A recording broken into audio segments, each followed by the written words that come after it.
India TV YouTube channel को subscribe करें और बेल आइकन दबाएं। नमस्कार, मैं हुसैन रिजवी और अब वक्त है आज की ब्रेकिंग न्यूज का। और इस वक्त की सबसे बड़ी ब्रेकिंग न्यूज महाराष्ट्र के मुख्यमंत्री उद्धव ठाकरे की इस वक्त एक प्रधानमंत्री मोदी से अहम मुलाकात चल रही है। यह मुलाकात मराठा आरक्षण और ओबीसी आरक्षण को लेकर के हो रही है। महाराष्ट्र सरकार ने मराठा आरक्षण का ऐलान किया था। महाराष्ट्र की सरकार केंद्र सरकार से ओबीसी की लिस्ट में संशोधन करवाना चाहती है ताकि मराठा आरक्षण को लागू किया जा सके। सीएम ठाकरे के साथ डिप्टी सीएम अजीत पवार और मराठा आरक्षण पर गठित सब कमेटी के अध्यक्ष अशोक चव्हाण भी आज की इस मीटिंग में शामिल हैं। आरक्षण के अलावा दूसरा मुद्दा टाउटे तूफान है। तूफान से हुए नुकसान पर भी चर्चा हो सकती है या हो रही होगी। उद्धव ठाकरे प्रधानमंत्री के साथ महाराष्ट्र में कोरोना के हालात पर भी आज बातचीत कर सकते हैं। तो यह अहम मुलाकात इस वक्त चल रही है।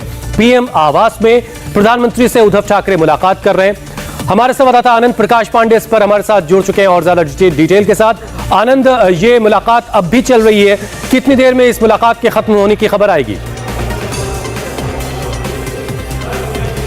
जी देखिए हुसैन, आपको बताएं कि ये जो मुलाकात प्रधानमंत्री नरेंद्र मोदी के साथ उद्धव ठाकरे और दोनों नेताओं की चल रही थी, वो मुलाकात जस्ट खत्म हुई है। अभी उद्धव ठाकरे का काफिला जो है प्रधानमंत्री के निवास 7 लोक कल्याण मार्ग से बाहर निकल रहा है और लगभग 1 घंटे की मुलाकात इन तीनों नेताओं के बीच हुई है। हालांकि हमको ये अभी ये जानकारी अभी मिलनी बाकी है कि क्या जो 1-to-1 जो 10 मिनट मुलाकात की बात की थी उद्धव ठाकरे ने जो समय मांगा था, क्या वो 10 मिनट की मुलाकात अलग से 1-to-1 दोनों के बीच में कोई बातचीत हुई कि नहीं हुई, उसके लिए हमें थोड़ा इंतजार करना पड़ेगा। लेकिन लगभग 1 घंटे उद्धव ठाकरे जो कि महाराष्ट्र के मुख्यमंत्री, उन्होंने प्रधानमंत्री के साथ बैठक की और इस बैठक में जैसा कि हम पहले चर्चा कर रहे थे कि मराठा आरक्षण को लेकर उन्होंने मांग की है कि इसमें केंद्र सरकार भी दखल दे और अगर पुनर्विचार याचिका राज्य सरकार की तरफ से दाखिल की जाती है सुप्रीम कोर्ट में तो उसमें केंद्र सरकार भी साथ दे। और उसके अलावा अगर ये संभव नहीं होता है तो दूसरा रास्ता है संसद का। संसद के जरिए भी मराठा आरक्षण के लिए उद्धव ठाकरे चाहते हैं कि केंद्र सरकार पहल करे, क्योंकि सुप्रीम कोर्ट ने ये कहते हुए इसको खारिज कर दिया था मराठा आरक्षण के कानून को कि जो 50% जो लिमिट आरक्षण की है उससे ऊपर आरक्षण नहीं दिया जा सकता है। इसके अलावा ताउते तूफान से जो नुकसान हुआ था, साथ ही जो राहत बचाव कार्य वहाँ चल रहे हैं, उसके लिए करीब 1000 करोड़ रुपए की आर्थिक मदद उद्धव ठाकरे चाहते हैं कि महाराष्ट्र को दी जाए। और उसके साथ साथ जीएसटी रिफंड का मामला हो या और भी जो मामले हैं जैसे वैक्सीन कवरेज का, वो चाहते हैं कि और वैक्सीन राज्य सरकार को दी जाए ताकि जो वैक्सीन। आनंद, क्या आज की इस मुलाकात पर उद्धव ठाकरे कोई प्रेस कॉन्फ्रेंस भी कर सकते हैं? जी बिल्कुल, हम लोग वहीं खड़े हैं। अब से कुछ देर में जैसे ही उद्धव ठाकरे निकलेंगे मैं आपको दिखाना चाहूंगा कि महाराष्ट्र सदन है उसमें 3 कुर्सियां लगाई गई हैं और वहीं पर उद्धव ठाकरे प्रेस कॉन्फ्रेंस करेंगे। और ये जो पहली कुर्सी आप बीच में देख रहे हैं वहाँ पर उद्धव ठाकरे बैठेंगे और उसके अलावा जो बाकी जो 2 कुर्सियां हैं वहाँ पर एक कुर्सी पर अशोक चौहान बैठेंगे और दूसरी कुर्सी पर अजीत पवार बैठेंगे। तो ये 3 कुर्सियां, बस इंतजार हो रहा है कि उद्धव ठाकरे यहाँ पर पहुंचे और उसके बाद सीधे प्रधानमंत्री निवास से निकल कर वो लोग यहीं पहुंचेंगे। और पीछे यहाँ पर आप देख सकते हैं कि मीडिया का जमावड़ा भी है। 3 कुर्सियां लगाई गई हैं। जो बीच वाली कुर्सी है उसमें उद्धव ठाकरे बैठेंगे, उसके अलावा एक कुर्सी पर अशोक चौहान और दूसरी कुर्सी पर महाराष्ट्र के उप मुख्यमंत्री अजीत पवार बैठेंगे। और इस मुलाकात के बाद ये मुलाकात अब खत्म हो चुकी है और जैसा कि आनंद हमें बता रहे हैं कि महाराष्ट्र सदन में इंतजार किया जा रहा है। महाराष्ट्र सदन पहुंचने के बाद उद्धव ठाकरे प्रेस से बात करेंगे और आज की इस बैठक का क्या नतीजा रहा, प्रधानमंत्री ने किस तरह का भरोसा दिया, ये तमाम बातें प्रेस ब्रीफिंग में वो बता सकते हैं। और एक और बड़ी खबर, एक और ब्रेकिंग न्यूज, गृह मंत्री से शुभेंदु अधिकारी ने आज मुलाकात की है। दिल्ली पहुंचे थे शुभेंदु अधिकारी मुलाकात करने के लिए। शुभेंदु ने बंगाल में हिंसा और बीजेपी कार्यकर्ताओं पर हमले को लेकर के गृहमंत्री से चर्चा की है। इस मीटिंग में पार्टी संगठन समेत कई दूसरे मुद्दों पर भी बातचीत होनी है। अमित शाह से मीटिंग के बाद शुभेंदु अधिकारी आज शाम पार्टी अध्यक्ष जेपी नड्डा से भी मुलाकात करने वाले हैं। ये तस्वीरें आज की उस मुलाकात की।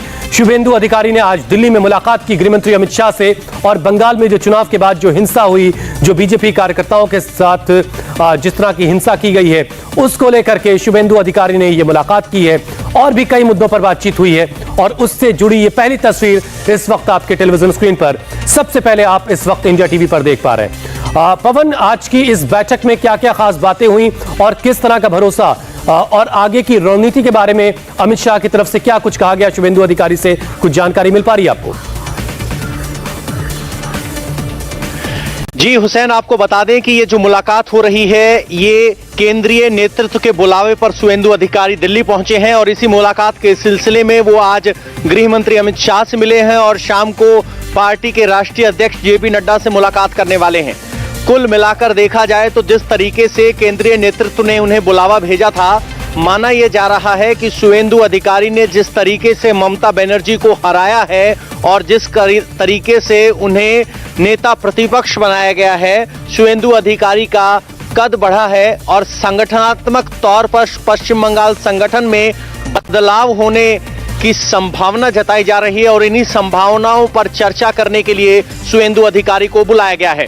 गृह मंत्री के साथ मुलाकात में बीजेपी के कार्यकर्ताओं की हत्या का भी जिक्र हुआ और हमें नहीं भूलना चाहिए कि हाल फिलहाल ही सुवेंदु अधिकारी के भाई के खिलाफ राहत सामग्री चोरी करने का एक मामला भी दर्ज हुआ है, जिसमें बीजेपी लगातार कहती रही है कि ममता बनर्जी को हराने की कीमत विच हंट के तौर पर उन्हें चुकानी पड़ रही है, फर्जी मामले दर्ज किए जा रहे हैं। तो काफी बड़े कैनवस पर बात हुई है, लेकिन इन सब में हाई पॉइंट ये है कि बीजेपी बंगाल के संगठन में बदलाव हो सकते हैं। कुल मिलाकर के पश्चिम बंगाल में राजनीतिक हिंसा को लेकर के तो बातचीत हुई है, लेकिन जो राजनीतिक कद बढ़ा है शुभेंदु अधिकारी का, उसके बाद उनके लिए क्या कुछ हो रहा है, इस पर भी बातचीत हुई है। बहुत आप बने रहिए पवन हमारे साथ, हम आपके पास दोबारा लौटेंगे।